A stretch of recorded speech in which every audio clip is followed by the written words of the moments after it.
13 दिसंबर 2001 सुबह के 11 बजे नई दिल्ली की इस जमा देने वाली ठंड में सड़कों पर गाड़ियां खचाखच भरी थी।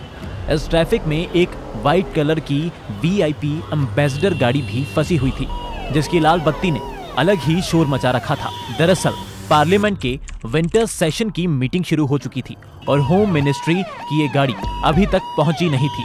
थोड़ी देर बाद जाम खुलता है और बिजली सी गति के साथ ये गाड़ी पार्लियामेंट की तरफ आगे बढ़ने लगती है।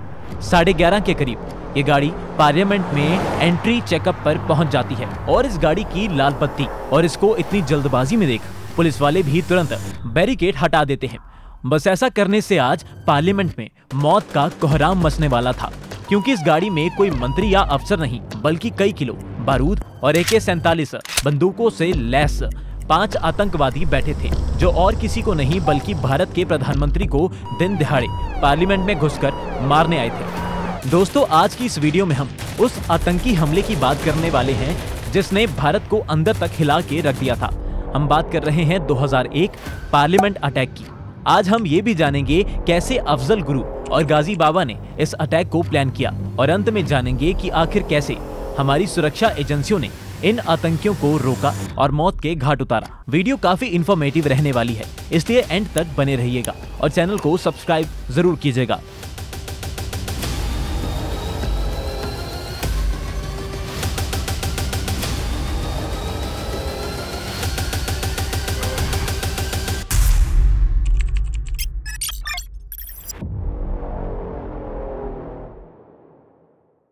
फरवरी 2001। दोस्तों, सबसे पहले ये जानते हैं कि आखिर ये अटैक प्लान कैसे किया गया था। लाल चौक श्रीनगर में अफजल गुरु नाम का बंदा एक दुकान पर चाय पीते हुए बाहर गिर रही बर्फ को देख रहा था। तभी उस दुकान में एक आदमी घुसता है और कुछ देर बाद दोनों की चाय और मौसम पे चर्चा शुरू हो जाती है। बातचीत में ये आदमी अपना नाम तारिक अहमद बताता है और दोनों की कश्मीर के भविष्य पर काफी लंबी बात चलती है। आने वाले दिनों में इनकी 2 बार और मुलाकात होती है और जब ये तीसरी बार मिलते हैं तब तारिक अफजल को बताता है कि वो जैश-ए-मोहम्मद के लिए काम करता है और कश्मीर के हक की लड़ाई के लिए लोगों को भर्ती करता है।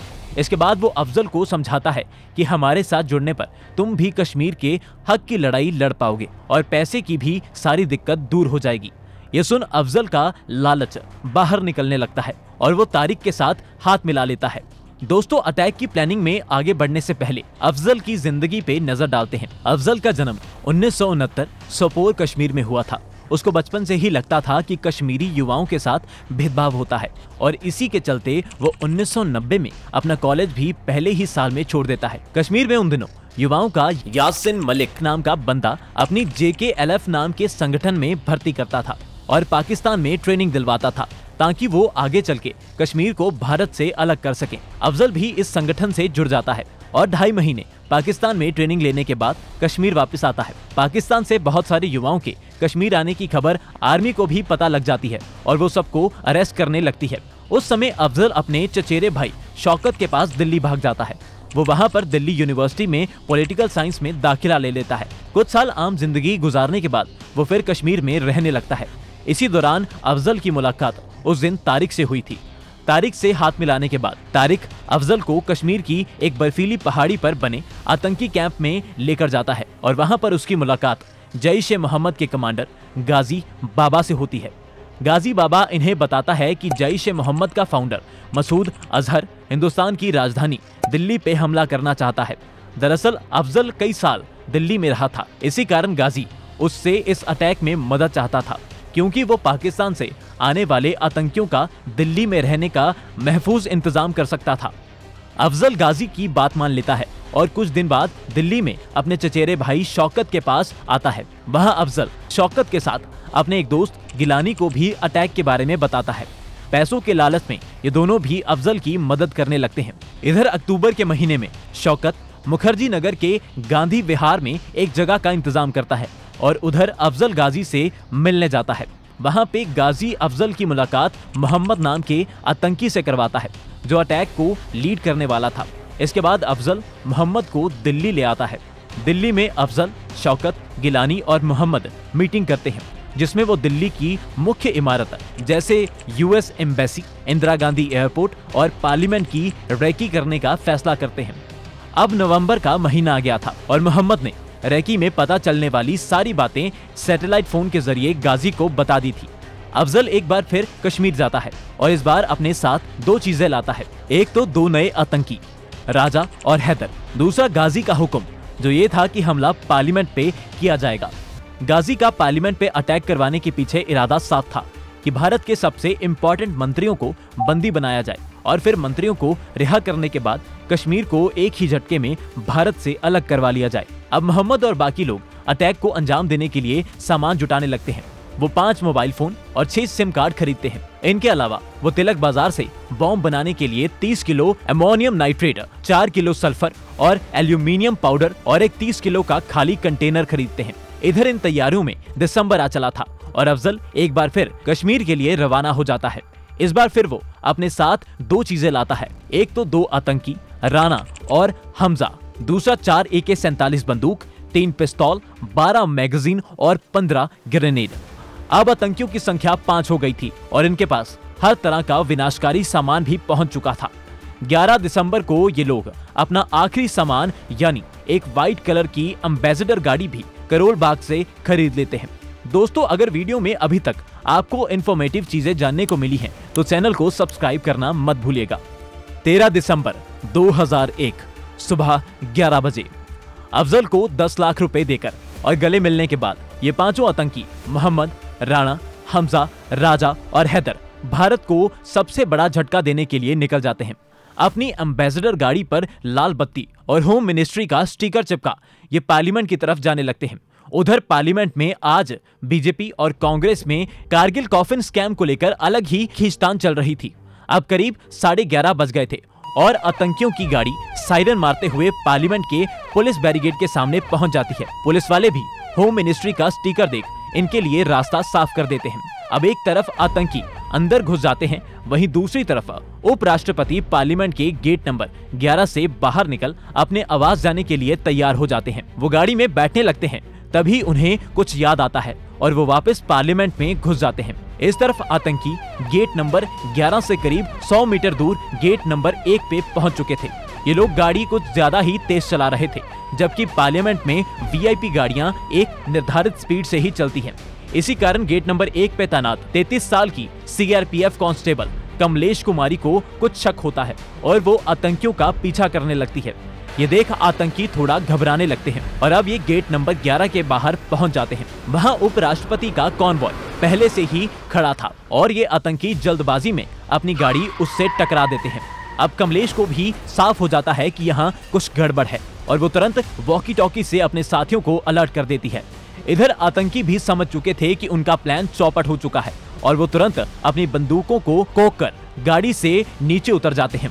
हाथ में बंदूक पकड़े हुए लोगों को देख उपराष्ट्रपति के कॉन्वॉय में तैनात एएसआई जीतराम सब समझ जाते हैं। वो तुरंत अपनी पिस्तौल को लोड कर इन आतंकियों की तरफ निशाना साधने लगते हैं, लेकिन बदकिस्मती से इन आतंकियों की AK-47 उन्हें पहले लग जाती है और वो मौके पे ही शहीद हो जाते हैं। अब तो आतंकियों के पास छुप के वार करने का कोई मौका नहीं था और वो मान चुके थे कि उनकी मौत अब तय है। इसी कारण वो अंधाधुंध गोलियां चलाने लगते हैं और वहीं बगीचे में खड़े देशराज को कई गोलियां लग जाती हैं। इसके बाद ये अपना मुंह घुमाते हैं और इन्हें कमलेश दिखाई देती है और ये निर्दयों की तरह आंख बंद करके 11 गोलियां उनके शरीर पे मारते हैं। इस समय तक इन आतंकियों ने 3 मासूम लोगों को मार दिया था और अब इन्हें लग रहा था कि ये भारत की राजधानी में घुसकर बेलगाम मौत का कोहराम मचा सकते हैं।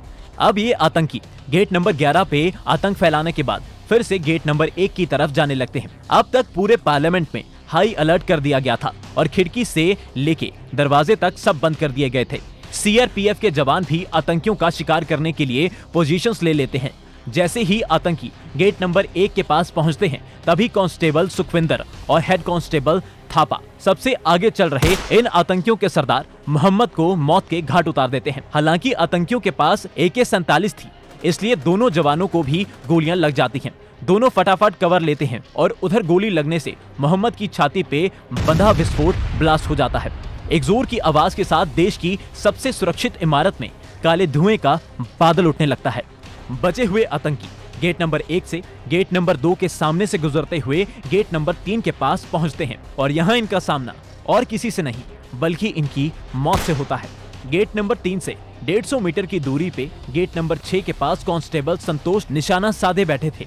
वो आतंकियों की झलक देखते ही ऐसा निशाना साधते हैं कि आतंकी जवाबी फायर करते उससे पहले ही उन्होंने एक एक करके लगातार 3 आतंकियों को मौत के घाट उतार दिया।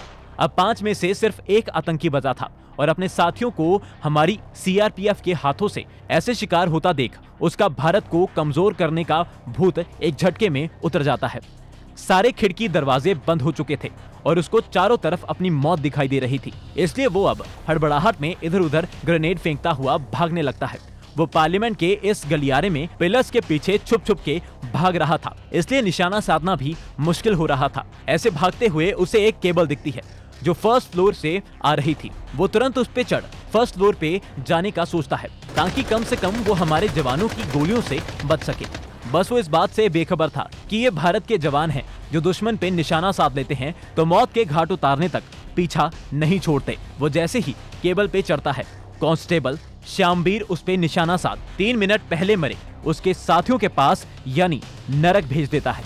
अब सारे आतंकी तो मारे जा चुके थे, लेकिन 2 घंटे तक पार्लियामेंट में धमाकों की आवाज गूंजती रहती है। दरअसल आतंकियों द्वारा जगह जगह फेंके गए विस्फोटक देर तक फटते रहे। इसके बाद आतंकियों की तलाशी भी ली जाती है और मोबाइल फोन जब्त किए जाते हैं। इनके अलावा हमारे 6 सीआरपीएफ जवान, 2 पार्लियामेंट सिक्योरिटी स्टाफ और 1 गार्डनर वीर गति को प्राप्त हो जाते हैं। दोस्तों, इसके बाद अटैक की लंबी जांच चलती है जिसमें अटैक को प्लान करने से अंजाम देने तक का सारा सफर जाना जाता है। जांच में गाजी, अफजल, शौकत और गिलानी का नाम सामने आता है। दिलचस्प बात ये भी थी कि आतंकियों ने अटैक से पहले दुबई में भी एक नंबर पर कॉल किया था जो कहते हैं कि प्लान का असली मास्टरमाइंड था, लेकिन उसका पता आज तक नहीं चल पाया है। गाजी को 2003 में हमारी बीएसएफ मौत के घाट उतार देती है, वहीं अफजल को फांसी की सजा सुना दी जाती है। शौकत को 10 साल की कड़ी सजा और गिलानी को कई साल की सुनवाई के बाद रिहा कर दिया जाता है। आजकल शौकत अपने सोपोर वाले कश्मीर के घर में रहता है और गिलानी की 2019 में